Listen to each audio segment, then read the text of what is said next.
Bonsoir chez vous, bonjour chez vous. Nous sommes heureux de vous retrouver encore. Ça dépend de l'ère à laquelle vous nous suivez. Encore très heureux de vous retrouver dans cette émission Méditons simplement, où nous apprenons à lire la parole de Dieu de façon simple. Elle n'est plus à présenter. Pasteur Gloria, toujours. La femme de Papa John, toujours comme ça quand on cite Pasteur Gloria, toujours. Et puis pour ces numéros, nous recevons spécialement Maman Noéla Douele. Bonjour maman, bonsoir. Bonjour Pasteur Gloria. L'épouse de mon frère Pasteur Marc Douele. Yeah. Toujours. Un coup de chapeau à Pasteur. Vraiment. Que Dieu vous bénisse Pasteur. Alors maman Noéla, vous allez bien? Oui, ça va très bien par la grâce de Dieu. Merci. Alors on rappelle que maman Noéla est l'épouse de Pasteur Marc. Ils dirigent ensemble l'église La Compassion, extension de GB. On peut savoir où se trouve l'église ainsi que les programmes de l'église? Voilà, l'église se trouve dans la commune de Ngaliema. Ok.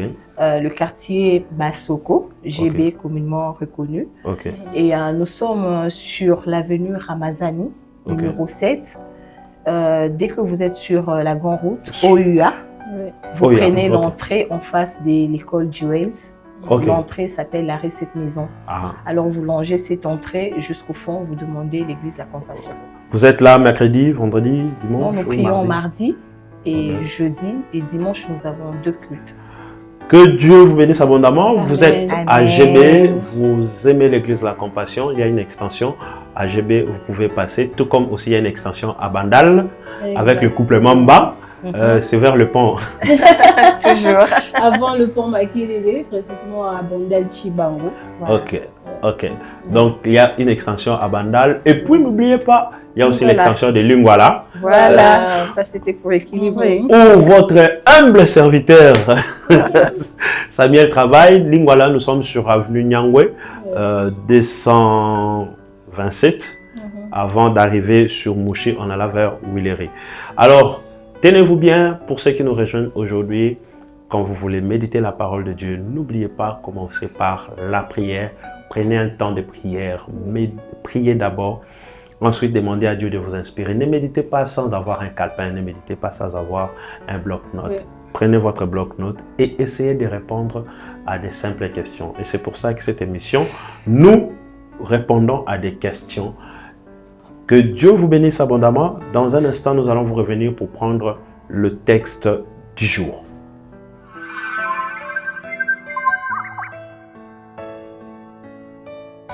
Alors, pour aujourd'hui, Pasteur Maman Noéla, nous allons parler, nous sommes sur Hébreu.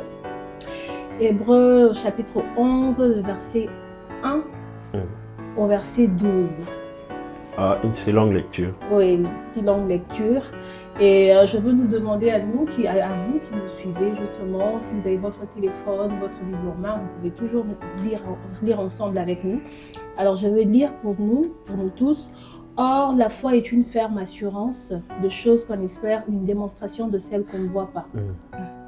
Pour l'avoir possédé, les anciens ont obtenu un témoignage favorable. C'est par la foi que nous reconnaissons que le monde a été formé par la parole de Dieu, en sorte que ce qu'on voit n'a pas été fait de choses visibles. C'est par la foi qu'Abel offrit à Dieu un sacrifice plus excellent que celui de Caïn. C'est par elle qu'il fut déclaré juste, Dieu approuvant ses offrandes, et c'est par elle qu'il parle encore quoique mort. C'est par la foi qu'Enoch fut enlevé pour qu'il ne vit point la mort et qu'il n'est paru plus parce que Dieu l'avait enlevé. Car avant son enlèvement, il avait reçu le témoignage qu'il était agréable à Dieu. Or, sans la foi, il est impossible de lui être agréable, car il faut que celui qui s'approche de Dieu croit que Dieu existe et qu'il est le rémunérateur de ceux qui le cherchent.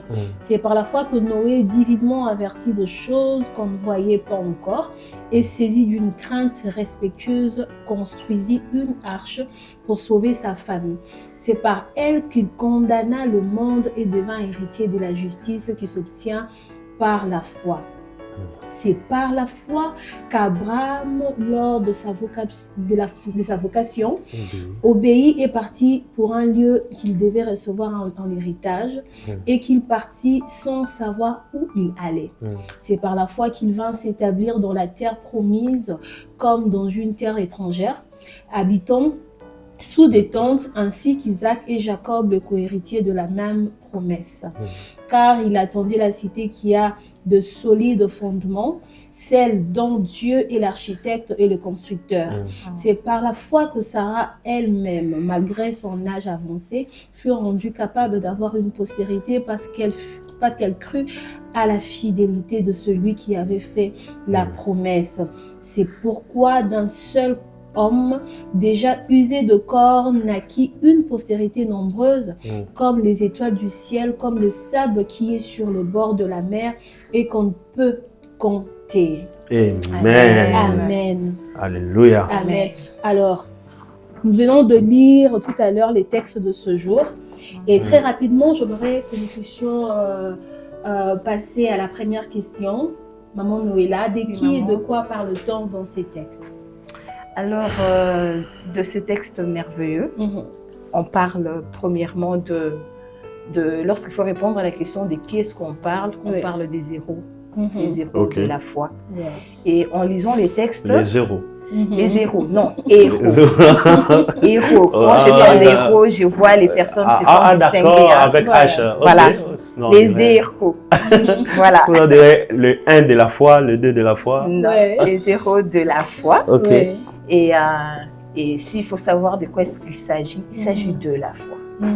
Ok. Voilà. Okay. Exactement. Et pasteur, mais nommément aussi, on cite plusieurs personnes que voilà. L'auteur aux Hébreux prend en exemple. Abraham, Abel, voilà. Enoch, oui. Joa, Noé aussi. Noé, Sarah, Sarah, oui. Abel. Abel. Oui. Abel, oui. On parle aussi d'Abel. C'est quand même bizarre qu'on parle de la foi d'Abel. La foi d'Abel. Okay. Pourquoi bizarre, pasteur? Pourquoi vous trouvez bizarre? Oui, parce que de son vivant, vous voyez, c'est différent d'avec Abraham. Par exemple, quand on parle d'Abraham, quand on parle de Sarah, c'était des faits concrets. C'est-à-dire qu'elle n'a pas d'enfant, elle croit. Abraham, on lui dit, va tuer, il croit que Dieu va lui donner un autre enfant. Mais Abel, Dieu ne lui a rien demandé quand on parle de l'enfant d'Abel. Voilà, c'est comme ça qu'on dit que Abel, offrit par la foi. Il a offert une offrande par la foi, sachant que cette offrande plairait à Dieu.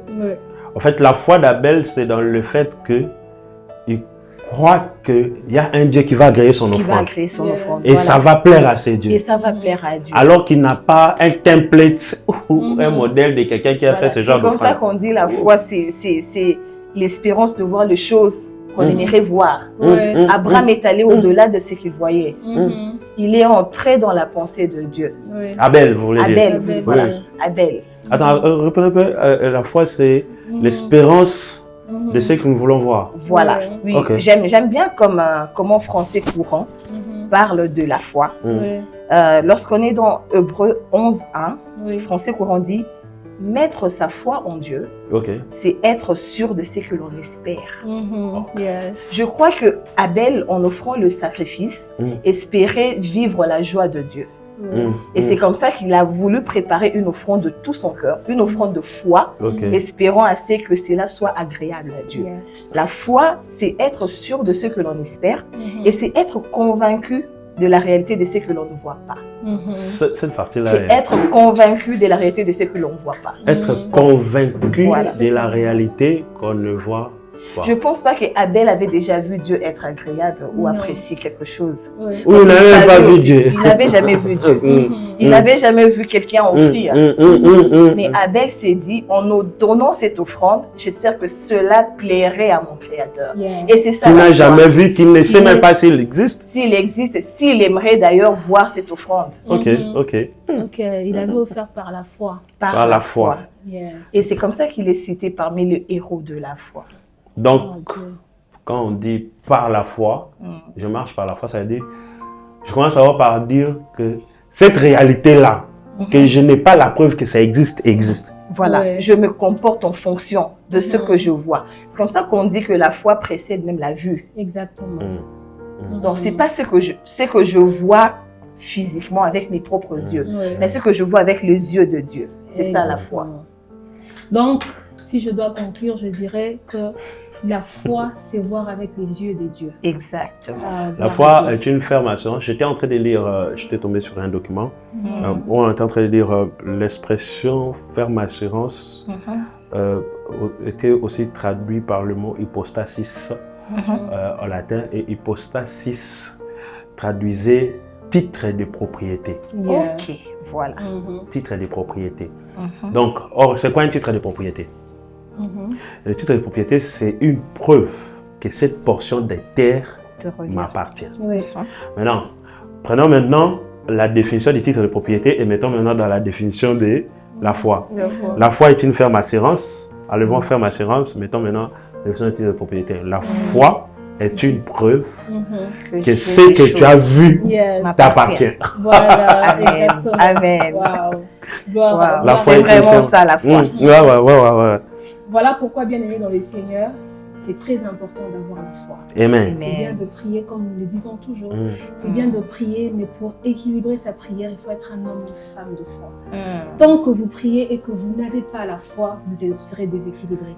Et tant que vous avez la foi et que vous ne priez pas, vous serez une femme, un homme déséquilibré. Associé à la prière, la foi, et associé à la foi, la prière. Amen. Gloire à Dieu. Alors, pour passer très rapidement à notre deuxième question, Maman Noéla, ces textes nous révèlent-ils quelque chose sur Dieu, sur Jésus? On était qu'à la première question. Oh yes. Moi, je pensais qu'on était déjà à la troisième. Je disais donc que ces textes nous révèlent-ils quelque chose sur Dieu, sur Jésus et le Saint-Esprit, maman?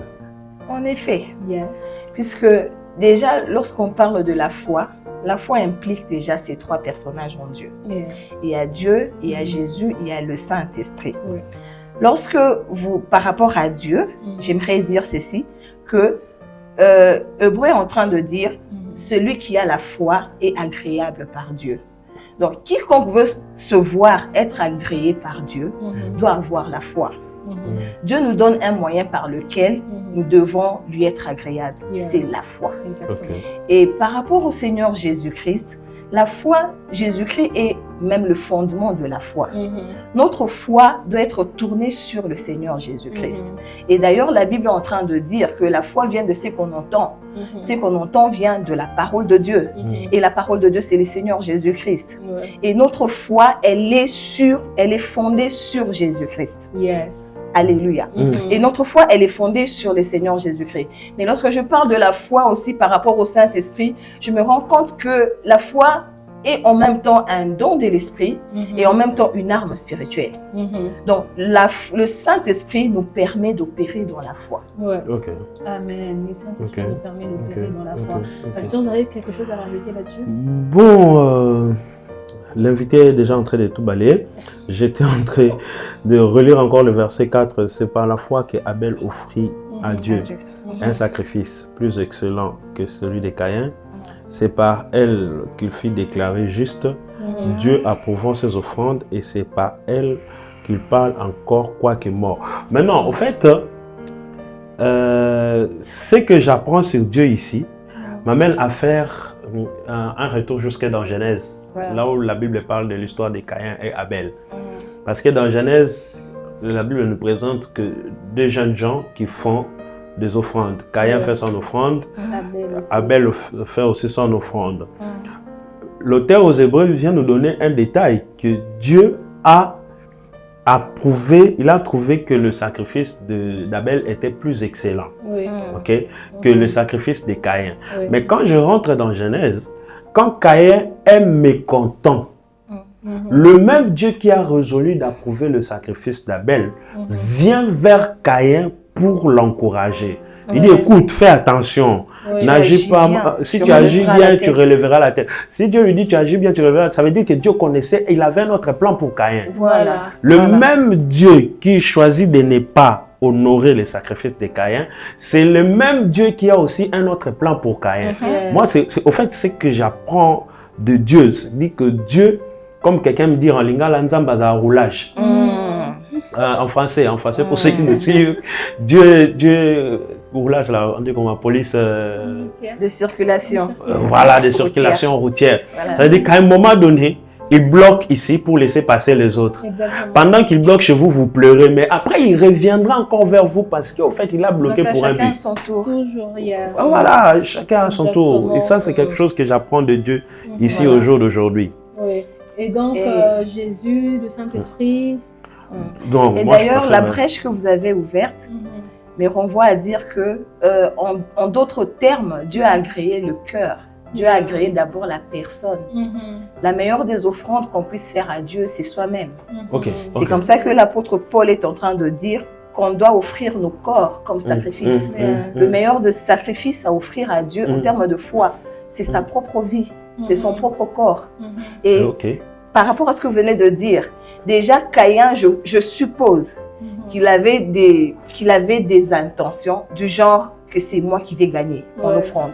Parce qu'il est une chose offrir, mais avoir aussi le cœur de l'offrande. Exactement. Oui. Parce qu'on peut offrir en se disant que c'est moi qui serai bien vu, c'est moi qui serai bien coté. Ça, ce n'est pas une offrande. Ça, c'est pas une offrande.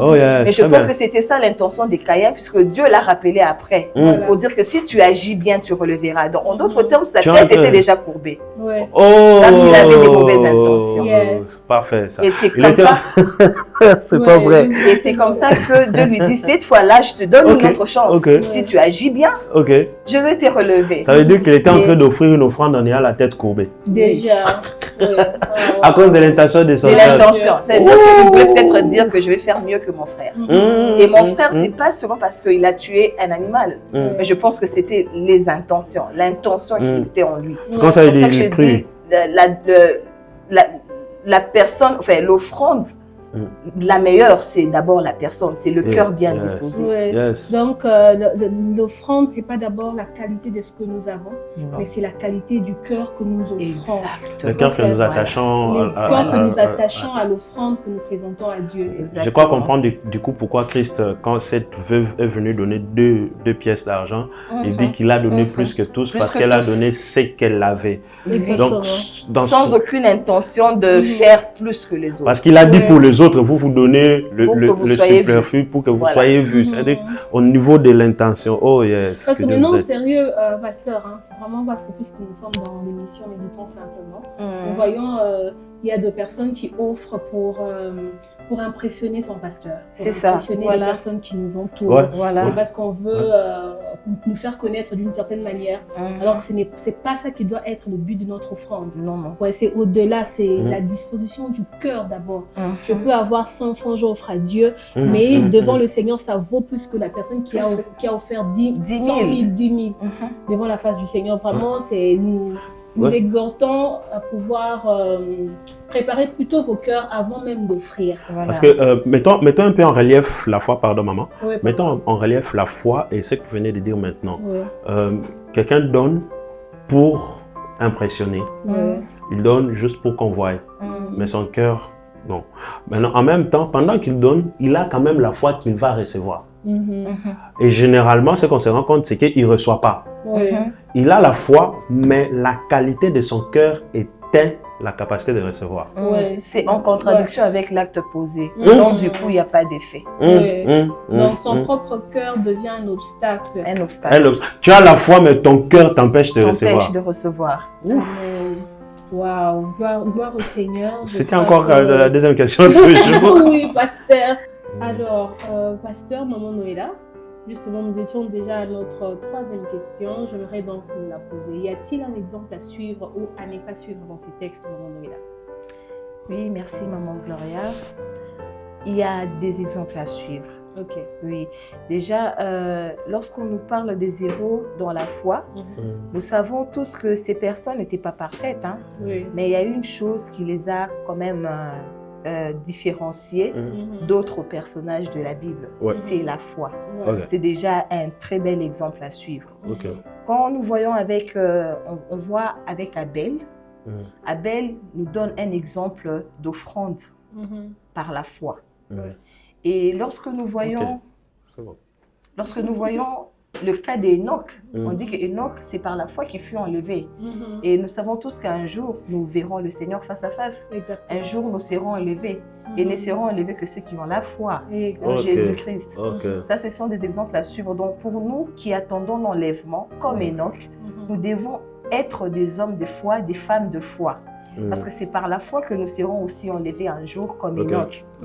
Et lorsque nous voyons les cas de Noé, Noé, pour sa part, c'est par la foi que Noé a pu mettre en pratique les avertissements de Dieu. C'est-à-dire que pour quiconque veut entendre la voix de Dieu, quiconque veut écouter ce que Dieu veut de lui, doit exercer aussi, doit opérer aussi dans la foi. Parce que Dieu peut te parler de quelque chose, mais la chose peut rester peut-être dans les nuages. Mais pour arriver à cerner ce que Dieu veut que tu fasses, il faut avoir la foi. Un peu comme Noé. Noé a eu à créer, à monter l'arche sans pour autant voir le déluge. Ça, c'est la foi. Dieu l'a averti, Dieu a averti son peuple, Dieu l'a averti, et il est parti de la foi pour mettre en pratique ce que Dieu lui avait dit. Et autre chose, c'est par rapport à Abraham et Sarah. Déjà, lorsqu'on a parlé d'Abraham, on a vu que Abraham est un homme de foi. Non seulement parce qu'il a attendu longtemps pour avoir Isaac, mais aussi Abraham a posé un acte de foi en acceptant l'appel du Seigneur sans savoir où est-ce qu'il allait.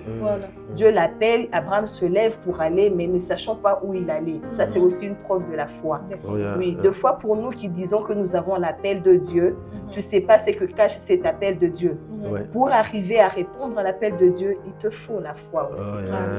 Et c'est un peu ce que je voulais dire par rapport à tous ces exemples. Ils sont légions, mais c'est sur ça que nous allons plus... Moi, madame. Je vous en prie.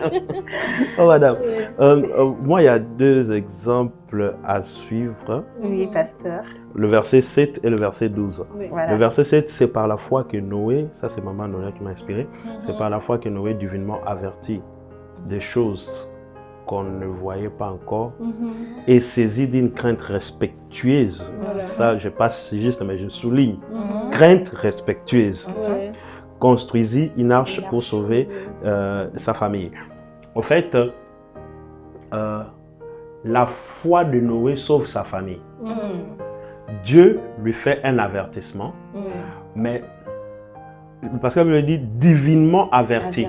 C'est un avertissement de Dieu, mais cet avertissement, Noé a eu la capacité de le prendre au sérieux parce qu'il avait foi en Dieu. Il avait foi en Dieu, voilà. Parce qu'il arrive deux fois, il est arrivé, bien sûr, on l'a vu avec Sodome et Gomorrhe. Dieu avertit, mais les gens n'arrivent pas à prendre au sérieux l'avertissement de Dieu. Parce qu'évidemment, il n'y a pas de foi. Un des avantages, c'est que la foi te permet de prendre au sérieux l'avertissement de Dieu et il sauve la famille. Je suis en train de voir une mère à qui, je ne sais pas, quelqu'un me racontait ce témoignage, je ne sais pas si c'était ici, je ne sais plus où, quelqu'un me disait que le Seigneur avertit une maman qui est allée inscrire son enfant à l'école que n'accepte pas que ton enfant soit dans telle classe parce que la maîtresse, elle n'est pas correcte. Le Seigneur avertit la maman. Et puis le Seigneur lui donne des preuves. Voilà, elle sera habillée comme ça. Voici l'uniforme et couleur. Je crois que c'était avec le pasteur Marco et tout. Et le jour où la maman va en classe déposer l'enfant, elle se rend compte que la maîtresse est habillée exactement comme Dieu l'avait averti. Elle se dit, elle n'a pas vu ce que la maîtresse peut faire.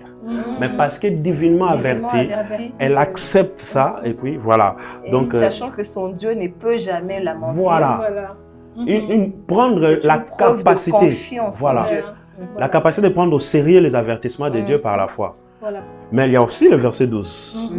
Le verset 12, j'aime beaucoup. On dit, c'est pourquoi un seul homme, déjà usé des corps, d'un seul homme déjà usé de corps, naquit une postérité nombreuse comme les étoiles du ciel, comme le sable qui est sur le bord de la mer, qu'on ne peut compter. J'aime beaucoup ces détails-là. On dit un homme usé de corps. Au fait, l'usure du corps d'Abraham, ce n'était pas quelque chose dont il était inconscient. Il était conscient. Mais la foi a permis que de cette usure sorte une postérité. C'est comme pour dire que il peut arriver que nous atteignions une situation très dégradable, une situation irrécupérable. Mais si nous avons la foi de cette situation irrécupérable, peut sortir des choses extraordinaires. Extraordinaire. Des choses de gloire. Wow. Parlant de ça, pasteur, ça me revient, une pensée me revient, et ça, c'est ce que le pasteur John Mamba, mon mari, me dit souvent. Et il dit toujours... Pasteur, c'est pas nous, mais c'est elle. Il dit seulement pasteur. Il dit, en fait, la foi, c'est tenir rien jusqu'à ce que ces rien devienne quelque chose. Oh, super. Yes. Donc, Abraham n'avait plus d'espoir. Il était déjà vieux, il n'avait plus d'espoir de pouvoir obtenir un enfant. Et vous verrez qu'à un moment, lorsqu'il s'est rendu compte qu'il n'aura plus d'héritier, il a même proposé à Dieu, Eliezer de Damas, qu'il soit son héritier. Et Dieu lui dira, rassure-toi, moi je veux te donner un héritier. Et tu en auras même plus. Mais tu sais, il y a une chose, excuse-moi maman, pasteur Gloria. Abraham était vieux d'un côté, mais d'un autre côté, il y avait la stérilité de sa femme. Exactement. Sarah, c'est pas qu'elle n'était que vieille, mais Sarah était stérile, bien qu'étant vieille. Mais il n'y avait plus d'espoir. Que l'Éternel avait rendu stérile. Voilà. Pas d'espoir. Ouf. Non, mais je dirais même qu'il y a eu 3 problèmes là-bas. Abraham vieux, Sarah vieille, et puis l'Éternel a encore rendu stérile. Voilà. Il y a des situations. C'est compliqué, donc on sent qu'il n'y a pas d'issue. Oui. Mais la foi, en dépit de toutes ces choses-là, oh yes. La foi change de situation, la foi change des problèmes impossibles aux problèmes possibles. Et vraiment, je voudrais parler à quelqu'un qui traverse certainement des situations compliquées, alors tu ne sais plus comment t'en sortir, tu te poses des questions. Sache que la foi, tu peux utiliser ta foi comme une arme pour obtenir ce que tu demandes à Dieu. Ne perds pas, perds tout, mais ne perds pas ta foi. C'est vrai quand... Tant qu'il y a la vie, il y a de l'espoir. Mais moi, j'aime bien dire, tant qu'il y a la vie et la foi, il y a vraiment de l'espoir. Exactement, parce qu'il y a des gens qui vivent sans la foi. Et quand tu n'as pas la foi, tu n'es pas agréable à Dieu. Tu n'es pas agréable à Dieu. Et là, ça ne sert à rien.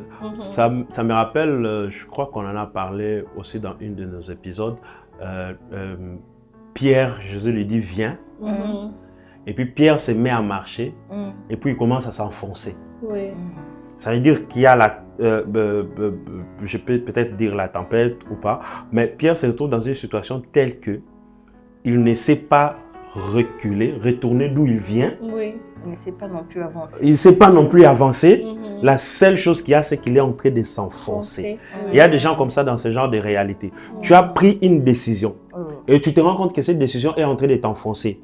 Tu ne sais pas reculer retourner chez celui pour dire non, écoute, c'était une mauvaise décision. Tu ne sais pas non plus aller de l'avant parce que la décision est en train de t'enfoncer. Mais malgré ça, ce que j'aime, c'est que la Bible dit Pierre tendait la main à Christ. Donc il croyait que si Christ touche sa main, il va sortir de cette situation-là.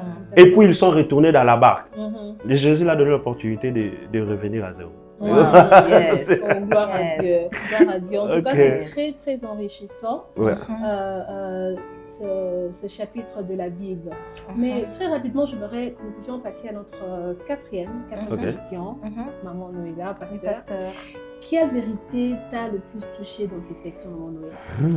Au fait, en lisant Hébreux 11, je me dis une chose. Il y a une clé pour plaire à Dieu. Voilà. Hébreux 11 ici, c'est en train de dire « Or, personne ne peut plaire à Dieu, sans la foi. En effet, celui qui s'approche de Dieu doit croire que Dieu existe et qu'il récompense ceux qui le cherchent. Ça, pour moi, c'est une vérité qui m'a toujours marquée. Je me dis, de lors, je m'approche de Dieu et je crois qu'il existe. C'est-à-dire que j'ai mis ma foi en lui. Je sais que tout ce que je lui demande, je l'aurai. Parce qu'il rémunère tous ceux qui le cherchent. Amen. Et c'est ça vraiment la grande vérité, le grand secret. La foi te donne d'être agréable à Dieu. Jésus-Christ, il est le consommateur de notre foi. Si tu veux que Jésus-Christ commence à venir vers toi, manger avec toi, Jésus ne vient pas consommer n'importe quoi. Jésus vient consommer la foi que tu as en lui. Et c'est comme ça que si tu veux inviter Jésus, si tu veux plaire à Dieu, aie la foi. Exactement. Aie la foi. Le pasteur, le verset 8. J'aime ce texte. Le verset 8, c'est par la foi qu'Abraham, lors de sa vocation, obéit et partit pour un lieu qu'il devait recevoir un héritage et qu'il partit sans savoir où il allait. Quelle folie. En fait, j'ai comme l'impression que le narrateur se contredit. Parce qu'il dit, il partit pour un lieu qu'il devait recevoir un héritage. S'il va pour un lieu où il doit recevoir l'héritage, il est censé savoir où il va. Comment? Le lieu de son héritage. Mais ensuite, il ajoute, il dit, et qu'il partit sans savoir où il allait. Finalement, c'est contradictoire. Tu dis, tu vas dans un lieu où il va recevoir l'héritage, mais après, il dit, il partit où... Au fait, le lieu de son héritage, c'était sa foi. Tu vois, Dieu lui dit, je te donnerai une terre. C'est où? Je ne sais pas. Mais comme Dieu m'a dit d'abord de partir, je pars. Et parce qu'il a foi que Dieu l'amène quelque part, il reçoit l'héritage. Mais moi, ce n'est pas ce qui m'intéresse. Ce qui m'intéresse, c'est ce qui suit. C'est par la foi qu'il vint s'établir dans la terre promise, comme dans une terre étrangère, habitant sous des tentes, ainsi qu'Isaac et Jacob, les co-héritiers de la même promesse. Je répète ça. Par la foi qu'il vint s'établir dans la terre promise, comme dans une terre étrangère. Sans encore chaque personne, ça se contredit. Terre promise, en même temps étrangère. Comme dans une terre étrangère, habitant sous des tentes, ainsi qu'Isaac et Jacob, co-héritiers de la même promesse. C'est quand Abraham va s'installer à Canaan, Canaan est encore occupé. Canaan est encore occupé. Mais Dieu lui dit, c'est là que je vais te donner. Je vais te donner. Maintenant, Abraham a envie de s'établir dans cette terre-là. Mais comment je vais faire? C'est déjà occupé. Ok, je fais des trucs qui ressemblent à ce qui va se passer quand je vais m'établir. La foi. La foi. Vous voyez ce que je veux dire? C'est comme, on dirait, un acte prophétique. Dieu lui dit, c'est là que je vais te donner cette terre-là. Il arrive là, ouf, les propriétaires des terres sont là. Bon, ok. Il fait comme un étranger. Voilà. Il construit juste une tente. Quand les gens le regardent, on dit non, c'est un étranger. C'est un passager, il va passer. Or, lui, c'est un acte prophétique. Il est en train de s'établir dans la terre que Dieu lui a promis. Au fait, c'est ce que la foi fait faire. Quand tu as la foi, à un moment donné, la foi te fait poser des actes. Aux yeux des gens, c'est juste négligeable. Mais pour toi, tu sais que c'est ça là même l'acte qui va amener à l'existence. Je ne sais pas à qui je parle, mais je parle à quelqu'un qui doit poser des actes de foi ce soir. Vous savez, je vais donner un témoignage. Aujourd'hui, je donne des témoignages. Okay. Je négociais un contrat. Une entreprise m'a contacté. Je devais aller travailler et tout ça là. Je priais. Avant de répondre, je dis, Dieu, montre-moi la volonté. D'abord, un homme de Dieu m'avait parlé que tu vas aller dans cette entreprise comme ça. Et puis, j'ai prié, Dieu m'a dit, ok, vas-y. Ok, je passe l'entretien. Après le premier entretien, je retourne à la maison, j'attends qu'on me rappelle, mais on ne me rappelle pas. Et puis, on commençait à s'inquiéter. Et puis, moi, mon cœur était déjà parti. Vous savez ce que je faisais? Quand j'allais à l'emploi où j'étais avant de démissionner, j'avais choisi chaque matin de passer par le nouveau emploi. Alors qu'ils ne m'ont pas rappelé, alors qu'on n'a pas signé le contrat, j'ai passé chaque matin par là. Je dis, toi là, je vais revenir là. Et le soir, quand je rentrais, j'allais prendre ma femme et on allait prier devant le nouveau bureau. Alors que on ne m'a pas appelé pour me dire que voici, c'est ton... Et puis, on le faisait chaque soir. On allait avec ma femme, on se mettait là et puis on priait. Parce qu'au fait, je la disais, c'est la seule manière de posséder déjà, de s'y mettre, les actes de foi.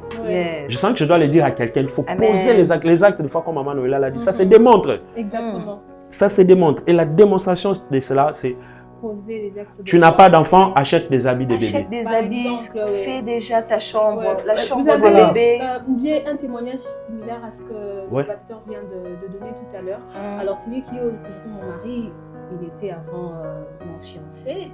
Et à l'époque, il était vraiment à la quête du travail. Il cherchait du travail. Il laissait son CV par-ci, par-là. Il passait des tests, il réussissait toujours. Mais jamais rappelé pour un contrat de travail. Alors, par la grâce de Dieu, par hasard, comme ça, un ami va l'appeler pour un test d'embauche. Il se présente, il réussit dans ce test-là. Et après, on va appeler d'autres personnes, mais lui ne sera pas appelé. Et c'était vraiment une entreprise sérieuse, vraiment, on sentait qu'il devait se retrouver là, mais il n'y avait plus d'espoir. Et moi, à l'époque, je travaillais aussi. Alors, ce que je faisais, tout le soir après mon travail, donc vers 17h, j'ai parti devant cette entreprise. Je vais faire la même chose. J'ai parti devant cette entreprise, Maman Noëlla. Je me mettais là devant et je commençais à parler. Je disais, préparez-vous, vous allez recevoir tel agent. Amen. Vous le faisiez pour votre fiancé. Je le faisais pour mon fiancé, pas pour moi. S'il vous plaît, Papa John, aimez votre femme de tout votre cœur. Aimez-moi, chérie. S'il vous plaît, aimez. Aimez-moi. On est tous témoins. Donc, chaque soir après le travail, je prenais, à l'époque on était encore piétons, j'ai passé par là et je me tenais, je parlais à l'entreprise, je leur disais, prépare-toi à recevoir un agent au nom de tel. Il a un bureau chez vous, il a une table, un ordinateur, une session et il doit venir et très bientôt. Et je vous jure, je vous dis, par la grâce de Dieu, un miracle s'est passé quelque temps. Alors qu'il commençait à se poser des questions, on a appelé les autres. Moi, je n'ai pas été appelée. Il a été appelé. Et le monsieur même lui dira, on ne sait pas comment ça se fait que tu n'étais pas encore appelé depuis tous ces temps. Donc, c'est-à-dire qu'il y a des situations qui ne se déclenchent pas tout simplement parce qu'on n'active pas notre foi. Essaye d'activer ta foi à la situation qui se présente au-devant de toi pour pouvoir obtenir les miracles que tu as. Amen. Amen. Amen. Et voilà, donc là nous passons, je crois que nous devons passer à notre 4e question. Pasteur, c'est bon? Ce qui nous a... En fait, ma tête est restée dans les actes de foi qui sont très importants. Très importants. Les actes de foi. Sinon, s'il n'y a pas les œuvres, la foi, elle est morte. Voilà. Ok, allez-y, maman. Alors, la 4e question, quelle vérité t'a le plus touché dans ces textes? Voilà. Quelle vérité t'a le plus touché dans ces textes? C'est ça, on a parlé de ça? Oui. Alors, gloire à Dieu, donc on finit déjà. Alors, si on finit déjà, donc on a quand même un gain. C'est moi qui a des choses à dire. Quelle vérité tu en fais un sujet de prière ce matin, ce soir, ce midi, Maman Noëlla? Alors, pasteur, mes chers pasteurs, j'aimerais dire au peuple de Dieu, la Bible dit, nous marchons selon la foi et non selon la vue. La vue, c'est ce que le monde nous présente. Le monde peut te présenter le chômage, mais la foi te présente un travail. Le monde aujourd'hui peut te présenter la stérilité, la non-fécondité, mais la foi te présente la fécondité, puisque la Bible dit, dans ma maison, il n'y a pas de femmes stériles ou celles qui avortent. En soi, la foi, ta foi devrait se baser sur les promesses de Dieu et non sur ce que tu es en train de voir. Si ce que tu vois aujourd'hui est en contradiction avec ce que la parole de Dieu dit, moi je te permets d'être incrédule. Moi j'ai toujours dit, Maman Gloria, je suis incrédule au propos du diable. Que le diable devienne... J'avais peur, je me disais incrédule à quoi? Au propos du diable. Moi je crois en la parole de Dieu. On peut me dire tout ce que vous voulez. Si ce n'est pas ce que Dieu m'a dit, je ne crois pas. Amen. Je ne crois pas. Et j'aimerais dire à quelqu'un, vous qui cherchez les prophéties, les meilleures prophéties, c'est la parole de Dieu. C'est dans la parole de Dieu que notre foi grandit. Notre foi vient de la parole de Dieu. Regarde à la parole de Dieu. C'est là qu'il y a toutes les promesses que Dieu t'a faites, que Dieu vous a faites. Si vous voulez marcher selon la foi, vous devrez vous fier à ce que la parole de Dieu dit. Fier aux vérités, vous fiez, aux vérités que Dieu nous a dit dans sa parole. Et le Seigneur ne manquera pas de bénir. Si vous regardez ce qu'il y a autour de nous, certainement vous vivrez des contradictions. Le monde nous présente toujours des contradictions. J'ai vu des femmes à qui on a déclaré stériles, mais qui se sont retrouvées mère, je ne sais pas, des triplés, mère de quadruplés, alors que c'était décidé, signé, cette femme ne peut pas avoir des enfants. J'ai vu des gens à qui on a dit, pour toi c'est fini, tu n'as plus des parents, pour toi il n'y a plus d'espoir, mais qui sont devenus des grands hommes de Dieu, qui sont devenus des grands hommes dans le pays. Alors, ce que le monde te présente, ce n'est pas ce que la foi te présente. Il ne faut pas toujours regarder avec les yeux de l'homme, il faut regarder avec les yeux de Dieu. Amen. Pasteur. Oui, moi en tout cas, mon cœur est en train de battre pour les actes de foi. En complément de ce que Maman Noëlla a dit, la foi sans les actes, c'est pas la foi. C'est pas la foi. C'est pas la foi. Si vraiment vous croyez que ça vous appartient, posez les actes de foi. Dites des choses, dites que ça va marcher comme ça. Vous savez, racontez même aux gens qui sont autour de vous. Moi, ça, c'est la chose qui me tient. Ça me rappelle au fait mon passé sur beaucoup de choses.